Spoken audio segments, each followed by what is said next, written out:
Sim, eu sou o professor Bairros e no tutorial de hoje nós vamos ver... No vídeo anterior eu mostrei como ler o dB no multímetro analógico e, para minha surpresa, muita gente curtiu saber mais coisas sobre esse velhinho, que ainda tem muito para dar. Então, resolvi fazer mais alguns vídeos sobre esse tema. Isso porque as perguntas foram muitas. Para esse vídeo selecionei duas. O Rodrigo me perguntou, para que serve a entrada Alt?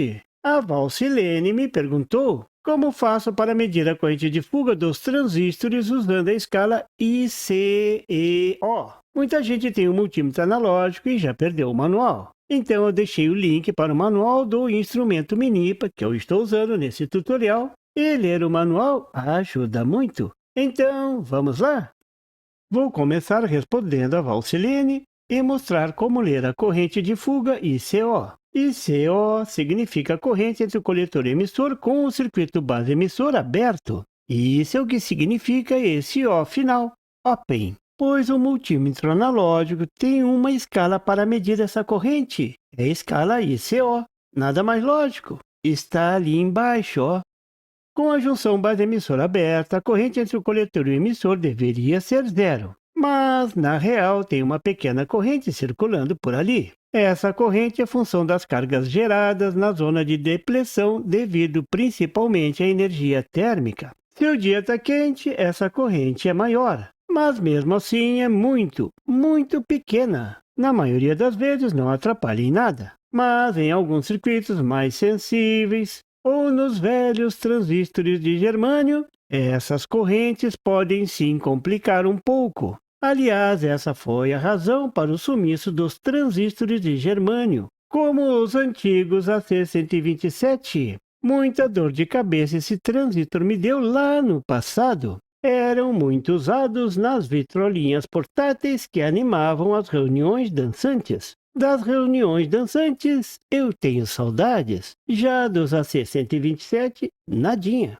Veja como proceder agora. Vamos supor que você queira medir a corrente de fuga de um transistor NPN. Se for PNP, é só fazer tudo ao contrário. Selecione a escala de resistências vezes 10, aquela que diz HFE. Na verdade, pode ser qualquer uma. Mas como esta é a escala para medir o HFE do transistor também, então eu costumo usar como padrão para medir semicondutores, mania do professor Bairros. O quê? Você não sabia que o velhinho também mede HFE? Mas não tem os 3 furinhos para enfiar o transistor. Mas não precisa. Como fazer então? Veremos no próximo tutorial. Nesse eu vou mostrar como medir a corrente de fuga. Claro que você deverá colocar as ponteiras como faz normalmente. A ponteira preta no negativo e a ponteira vermelha no positivo. E aqui tem um dado importante. Ligue a ponteira preta no coletor e a vermelha no emissor. Tudo isso com a base desligada, Open. Lembram? Aberta.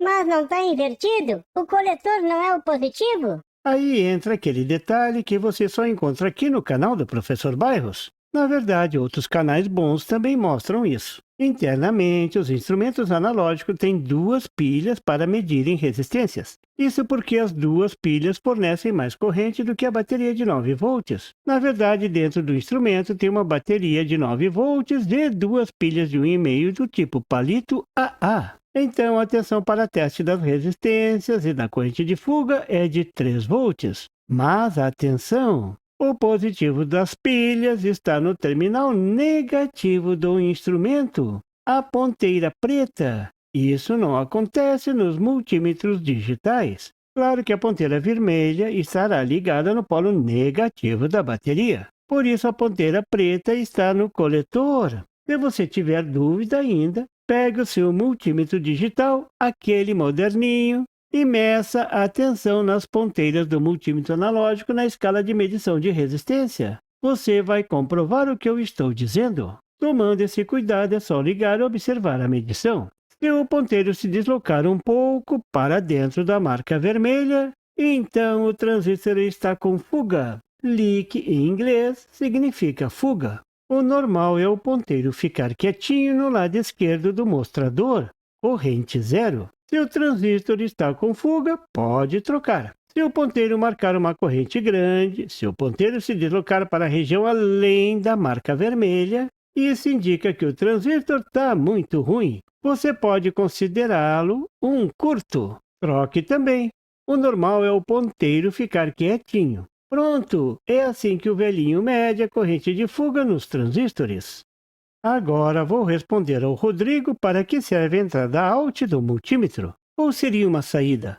Alt não é saída? Pois é uma entrada mesmo. No manual da Minipa eles chamam de medição DC mais AC. E é isso mesmo. Essa entrada serve para medir o sinal AC quando está sobreposto a um sinal DC. Veja que maravilha! Você nem imaginava que isso existia, pois acredite, existe. Mas onde tem esse tipo de onda? Simples, num amplificador classe A. No coletor do transistor tem um sinal composto da tensão DC de polarização, que normalmente é igual à metade da tensão da alimentação, mais a tensão AC, o sinal da voz do cantor transformada em impulsos elétricos. Que lindo! Então você deverá usar a escala AC. Na figura eu estou usando a escala de 10 volts para medir um sinal de áudio, mas você pode usar qualquer escala. Para fazer essa medição, você deverá manter a ponteira preta no pino negativo e deverá trocar a ponteira vermelha para o pino Alt. Acho que eles usaram a palavra Alt para indicar que você vai pegar o sinal de uma saída. Então, é só colocar a ponteira preta no terra e a vermelha no coletor do transistor e voilá! Você terá a amplitude do sinal sem a componente DC. Querem ver outro exemplo? Num amplificador classe AB, se você usar esse modo de medição, poderá medir o sinal AC no ponto central dos transistores. Ali tem uma componente DC mais o sinal AC, o sinal que vai aparecer no alto-falante. Colocando a ponteira vermelha nesse ponto, pronto! Você pode medir a amplitude de sinal AC que vai aparecer no alto-falante. Você também pode usar esse modo de medição para medir o ripple de uma fonte. Sim, isso é possível usando o pino Alt.